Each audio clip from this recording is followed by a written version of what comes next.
This film reminded me a lot of the films I grew up on. I know that a lot of the Michael Mann comparisons have been made, but who are the filmmakers that influenced you when making Crime 101?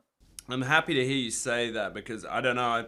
I suspect we're maybe of a. I think you're probably younger than me, but I wanted to make a movie that was like the ones that I grew up on as well, and that I felt like somehow we weren't getting offered in the cinemas as much in recent years, and so yeah, I'm really happy to hear that, Nick. I think in terms of inspirations, I guess I probably, obviously, look, Michael Mann, his films were among those films that I definitely remember having an incredible time with at the cinema. I probably, in terms of like direct influences for this, I probably was going back a little further to like, Billy Friedkin and Sidney Lumet and people like that, and I think, there was that tradition of really entertaining, like white knuckle rides of cinema, but the characters were very real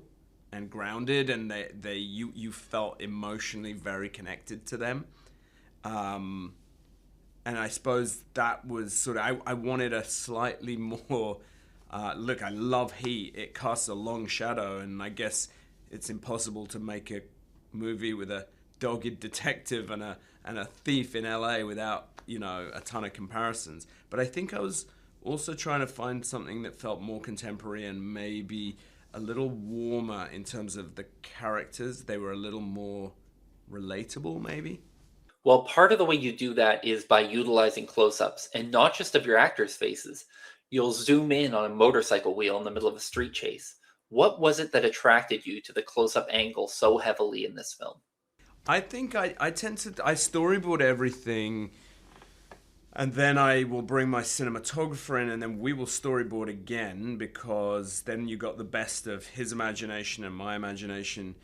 And I tend to think of it like a kind of I don't want to be too pretentious, but more like a kind of like a drum solo or a piece of music where you're getting a rhythm which feels, it doesn't always want to feel endlessly propulsive and dynamic, but you want to build this kind of rhythm which is for an audience is quite exhilarating at times. And so it's about how, what is the toolkit that allows you to do that. I also think when you shoot knowing that you're making a movie for the cinema, you can think quite sort of specifically about when a close up will deliver something um, impactful. You think, well, when is that going to be? Well, and if it's a face, you really feel like that. You want to earn that. You want to think about when that's going to be most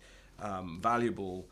Um, and so, yeah, like I said, a lot of it comes out of the storyboarding process, and also when you're transitioning between scenes, feeling like this is complicated. This film because you got three and at times four different characters all on a collision course, and you want to make sure that even though you're transitioning between their different worlds and stories, it all feels like it's part of the same piece of music. It's all heading in the same direction. You don't feel like, oh damn it, I wish I was staying with Ruffalo. Why have we gone over here? You actually want to be like, oh cool, we're here now, and now I know we're going to go back over there. If that makes sense. Yeah, and it's interesting because a lot of these interconnected stories will tend to dumb themselves down for their audience, and they don't need to. And you don't fall into that pitfall here. You crafted a very intelligent story and something that I would describe as a very grown up film.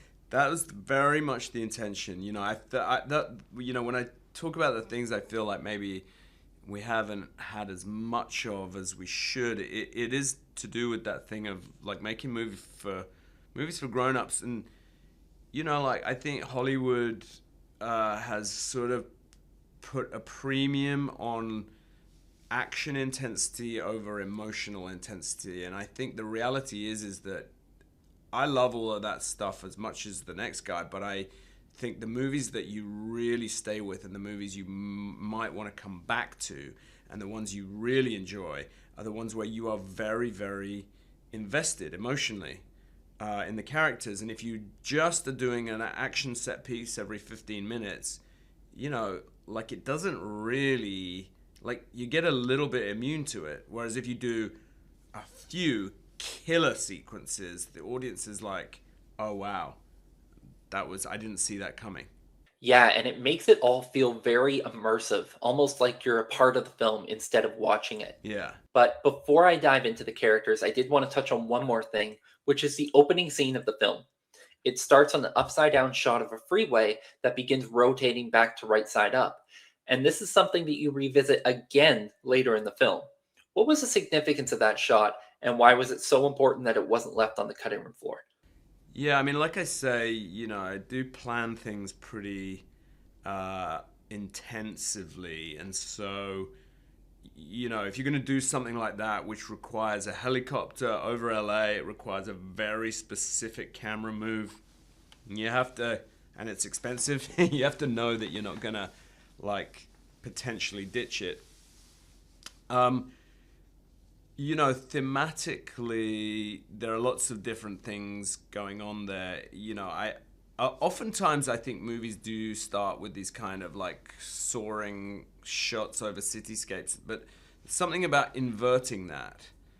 I found these photographs of freedivers which were inverted, where the surface of the water was at the bottom of the image, if that makes sense. So, where it normally would be at the top, it was actually at the bottom, and I found it so striking to look at because it was like a subversion of all of your, it's like a confusing thing to look at. Someone's swimming down towards the surface of the water where the sky is, and that was like a really striking thing. And I thought, well, what will it feel like to be soaring over LA, but instead of LA being beneath you because we're in the air, it's above you, and you're going to look at it very differently. And if I'm going to be like all like, intellectual about it, I also think LA is a place where if you're not careful, your whole priorities and value system can get turned upside down.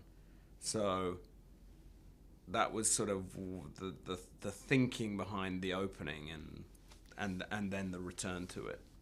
And last question, I'd be remiss if I didn't talk about the stacked ensemble that you are working with here. How did that come about, and how did you decide on Chris Hemsworth playing the lead role? Uh, yeah, I mean, I'm still asking myself how I got this incredible cast. I think I think it was one of those things where, when I sent the script out, I obviously, it's an ambitious script. The script is very, very, very close to the finished movie. And I think people read it and were like, damn, I haven't read a movie like this or seen a movie like this in a while, and I would really want to be in it. And so everyone who we sent it to, everyone just immediately said yes. Chris approached me because he'd read the script and he loved it and he wanted to do it, and instantly I just instantly warmed to him. I thought he was, we've become very close friends, but I thought he was so much more thoughtful and interesting than I had imagined. I didn't know that he was capable of the performance that I wanted from him, but the more I got to know him, the more I realized he had these very untapped emotional layers, and we did a lot of research. Having said that, you want someone who's an iconic movie star who looks incredible. We changed him a lot. We changed his hair color. We changed his posture. We changed his voice. When I say we, me and him, we kind of came up with a version of Chris that you haven't seen before, which I think is really surprising and effective. And he just got better and better. He just got better and better. The more we got into it, he got so much so that there were things that I was like, let's go back and shoot this, because he was so in it. He found that character, and it was wonderful to watch. Well, it was an absolute pleasure chatting with you today, and I can't wait for people to see Crime 101 when it hits theaters. Thanks, man. Real pleasure.